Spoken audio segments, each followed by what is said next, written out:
Hello students, this is lesson U4A07b. I can use properties of sides and diagonals to identify a kite or trapezoid on a coordinate plane. So in the last video we talked about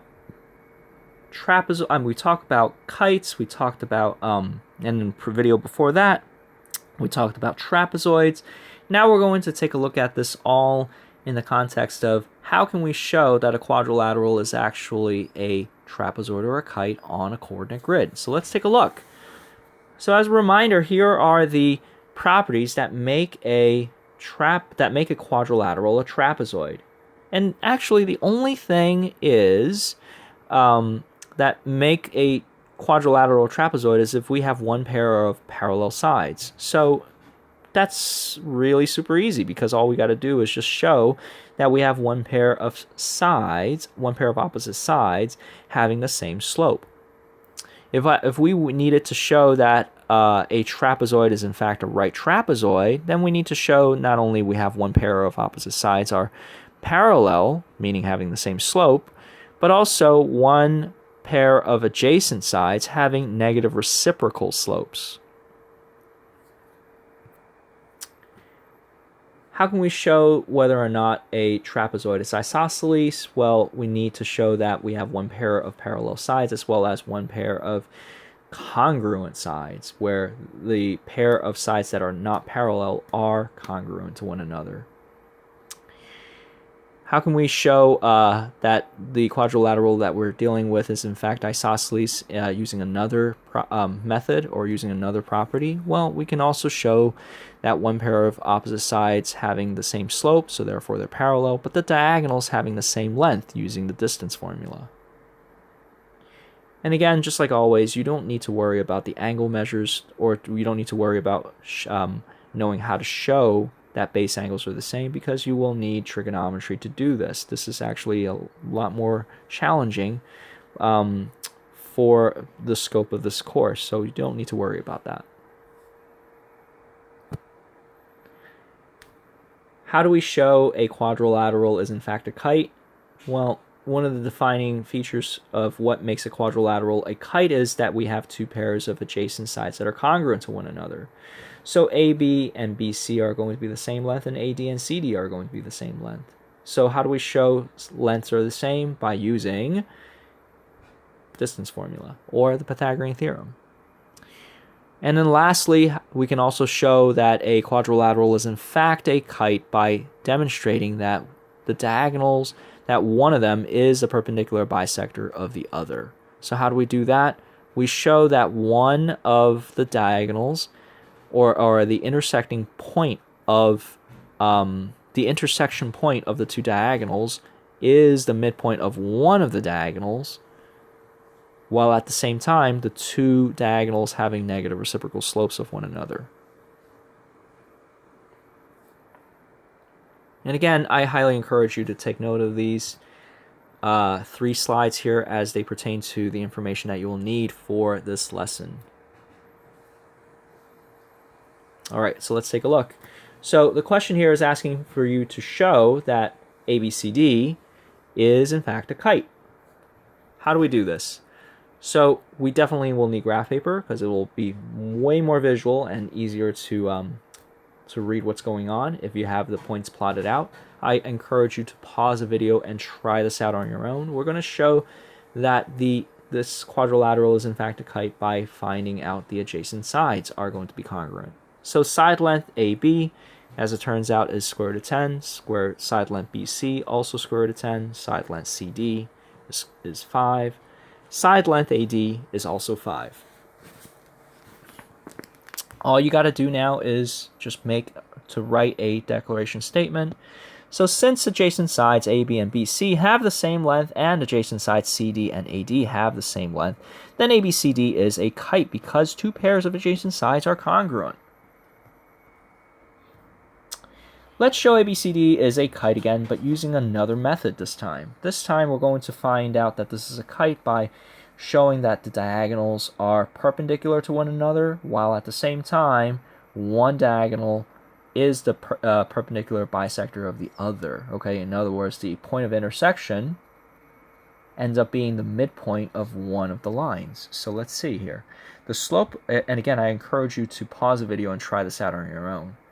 So the slope of BD ends up being -2. The slope of AC ends up being 1/2. So therefore, and in order for us to find a point of intersection, we will need to find the equation that describes the diagonals, the two diagonals. So recognizing that the slope of BD is -2 and it passes through 2, 7, I can easily use the equation of a line in point slope form to write y equals to -2 times x minus 2 plus 7.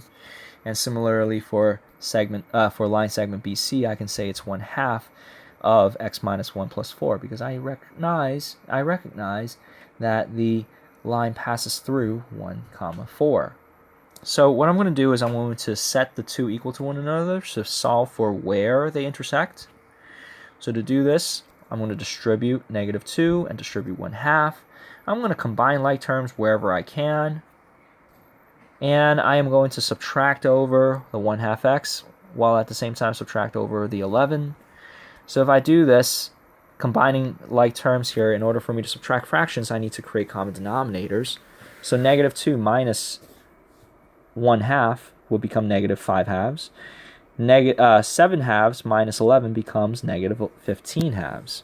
Divide both sides by -5/2, or multiply both sides by the reciprocal. I will end up with x is equal to 3. So if x is equal to 3, my y-coordinate, therefore, will equal to 5. So the point of intersection is 3, 5. We need to find out what is the midpoint of AC. So taking AC into account, I'm going to add together the x-coordinates and add together the y-coordinates. As it turns out, the midpoint of AC is indeed 3, 5 as well. So this tells us a couple things. It tells us that BD is in fact perpendicular to AC, and also BD bisects segment AC because the point of intersection happens to be the midpoint of segment AC. So my concluding statement is this: since BD and AC have negative reciprocal slopes, then BD and AC are perpendicular. Since BD and AC share a point of intersection and the point of intersection is the midpoint of AC, then BD bisects AC. ABCD is a kite because diagonals are perpendicular with one another and one diagonal bisects the other.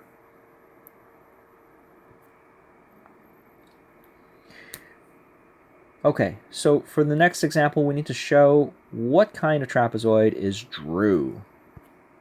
So here I have a trapezoid, it's drawn, and the approach that we're going to take is we're going to test to see if Drew is just a trapezoid or a right trapezoid or isosceles trapezoid. We need to classify what kind of trapezoid this is. See if you can pause a video and if you can figure this out on your own. So welcome back. What we're going to do, the best way to go about this is to find out the slopes and the segments of the trapezoid. So looking at this, I know that slope of RE will have a slope of -1/2. The slope of DW will have a slope of -1/3. Did I say -1/2 before for RE? I think I did. The slope, both lines will have a slope of -1/3. We need to then find a slope of DR because we want to show whether or not this is in fact a right trapezoid, right? So the slope of DR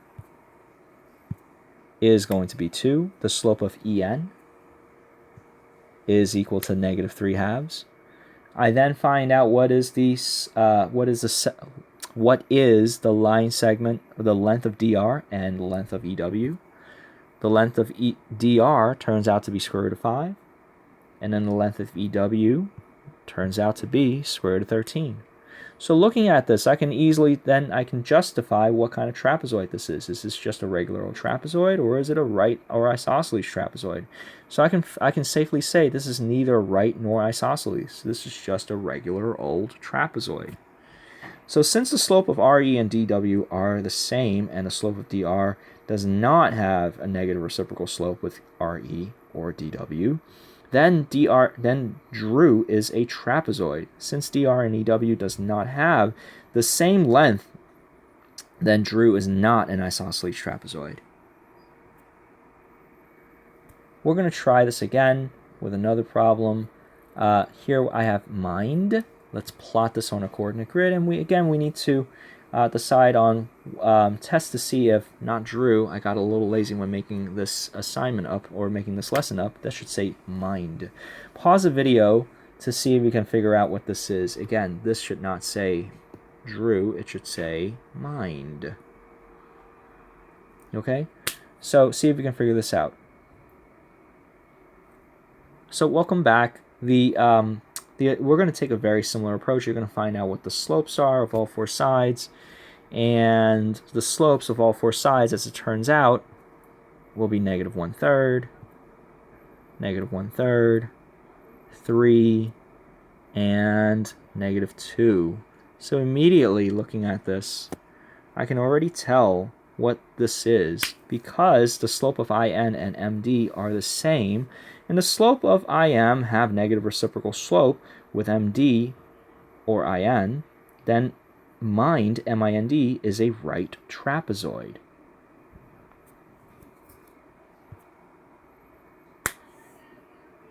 And then the last problem, we're going to see, let's show what kind of trapezoid is fact. So see if you can pause the video to show what kind of trapezoid is fact. And welcome back. Hopefully you guys had some time to think about this. In order for us to do this, we are going to find out what the lengths of the two sides are, FA and CT. We are also going to find out what the slope of the other two sides, AC and FT. So I know that the slope of AC is 0, FT is also 0.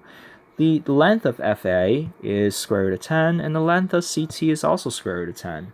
Looking at this, trapezoid FACT will be an isosceles trapezoid because since the slope of AC and FT are the same, and the length of FA and CT are the same, then FACT is an isosceles trapezoid.